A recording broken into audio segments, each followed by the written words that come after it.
He was very good. I still think he's probably past his best, but he still had enough in his tank tonight. He couldn't get me out of there.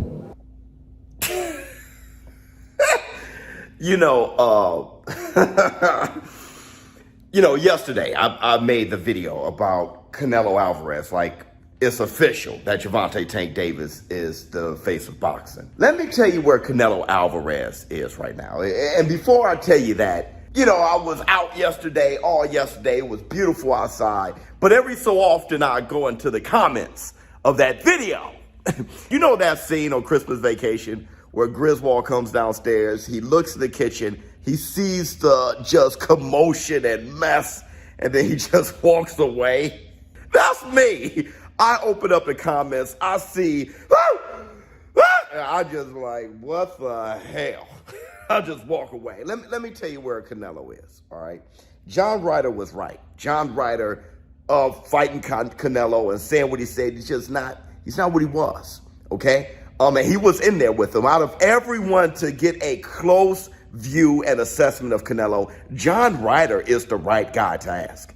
And he's sitting there with a broken nose. It's just not what he was. Let me tell you what that is. Let me tell you what that reminds me of. And I said this before, but I think I just skipped over it. Iron Mike Tyson.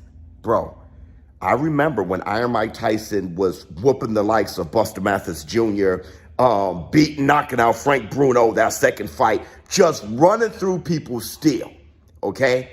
And while everybody was hyped up like Mike Tyson, still knocking everybody out, he's a monster. My brother, my middle brother, ShowBizz the brother, who nobody was a bigger Mike Tyson fan than him. I remember him saying, Mike doesn't look good at all. I'll never forget him being like, Mike has abandoned his jab. What happened to his head movement and defense? All those things. I remember that clearly. He was a real Tyson fan looking at him and said, he has gotten worse. He's digressed. This is it. This is when you start going in the wrong direction. Canelo Alvarez, I remember Canelo. I watch Canelo. I'm a big Canelo. I'm not somebody who's going to just lie about what's going on with Canelo. I remember Canelo. I remember this guy. I remember his defense. I remember his good feet and explosiveness. I remember his creativity in the ring. Now, you see him fighting against John Ryder, walking you down, high guard, one big punch at a time. And while everybody's excited that he dominated John Ryder, which he did, dribbling him off the canvas, breaking his nose, just wreck-balling John Ryder, anyone who really know what they're assessing knows that Canelo Alvarez, he's not looking like the Canelo we know. He's one-dimensional. And that's natural. Too many wars. He's had a lot of wars. He's only 33, but he's a different 33. When you saw him versus Floyd Mayweather, his record looked super lit. I know it was comparative to Floyd. A record of 42 wins, no losses, one draw with 30 wins coming by way of knockout. His record is unblemished with 44 wins, no losses, 26 wins coming by way of knockout. Except for Floyd had the fighters, right? Canelo, padded his stats mostly in Mexico, but at the same time, that's a lot of punches being landed, a lot of training camps, all on a pro level. And Canelo Alvarez has done nothing but fight these fantastic fights, these good opponents, and all these things since. You don't fight Triple G 3 damn times, and you're still a spring chicken, okay? Canelo Alvarez, this is natural. When everybody's when y'all looked in the comments, and I gotta tell you guys calmly, when I looked in the comments and I saw you guys were responding to me like I'm hating Canelo. I'm giving an assessment of it's natural. Look, all you need to do is ask a Manny Pacquiao fan what it feels like. Manny Pacquiao is a superhero to many Pacquiao fans, but guess what? He is a human being. And you start seeing him declining. And I'm sorry, it's going to happen to your beloved Canelo. It happens to everybody. It happened to Floyd. That's why Floyd cherry-picked the end of his career. It happened to Roy Jones Jr. And the statement that I made about Gervonta Tank Davis, now he's the face of boxing, because I know that moment as well.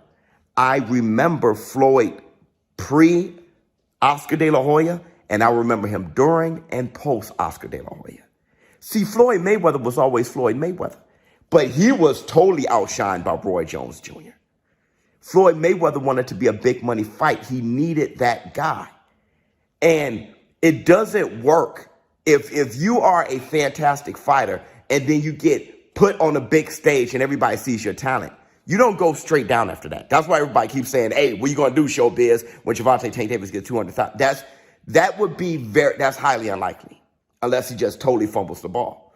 But I'm expecting Gervonta to take on a good opponent, like Isaac Cruz or something like that afterwards. It's going to be a dope fight, and he's going to get his off. And I don't understand why people would want him not to. I don't get that.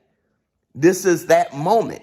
Him and Ryan Garcia was a viral situation. And to pretend that Gervonta Tank Davis was doing nothing before the Ryan Garcia fight, why lie? Why are you pushing that narrative? Why lie to yourself? Ryan Garcia and Tank was a big fight because of Ryan Garcia and Tank. Both of them have a huge social media impact as fighters. And Tank has a huge social media impact as a fighter, even more than Ryan. Ryan knew how to build his social media. He knew how to dress like Flash and do those crazy things that he was doing. Amazing for Ryan, because Ryan is a fighter as well, a damn good one. But Gervonta Tank Davis, only from being ridiculous in the ring, right? So it's not like he didn't have a crazy support, selling out arenas, wasn't a champion in multiple divisions and multiple times. Like that didn't happen, he just came out of nowhere. Like, Jake Paul or something like, no. You guys are undermining and overreacting. Gervonta Tank Davis, this is that Floyd Mayweather, Oscar De La Hoya moment. And Canelo Alvarez is going through that Tyson moment. Where it's like even after Evander the Real Deal Holyfield, it's kind of like, yeah, Tyson, he's a monster. He'll still knock you out. He still have great fights. He still will go viral and all those things. Canelo Alvarez is not finished. Canelo Alvarez is not finished. Canelo Alvarez is not finished. He's still going to do his thing, all right? But don't be shocked if he fights Bivol and looks even worse than the first time. My question was the whole time, was it Canelo Alvarez's hand injury or was it Canelo declining? I'm not saying he will look worse against Bivol, but don't be shocked. If he fights Bivol, which he wants to fight him at 175, I think they should fight at 168. But regardless, if he fights Bivol and Bivol is getting busy, it'd be like, yeah, I know there's going to be a huge level of disappointment because guess what? He's human. I told Deontay the Bronze Bomber Wilder fans that. I said, look, when Tyson Fury knocks him out this third fight, don't lose your minds. It happens, right? AJ trying hard again against Usyk. Like sometimes someone has your number, but on top of that, sometimes you just decline, right? Iron Mike Tyson, it was just like, okay, Evander Holyfield losing to Lennox Lewis that second time. Yeah, it's a wrap. ShowBizz The Adult. It's not Canelo being over with. It's not me hating. I decided to not play around too much this video just to talk to you guys. Like, really, bro, it's just you guys. He's still fantastic. He's an all-time great fighter. He's nothing to hate on. He's amazing.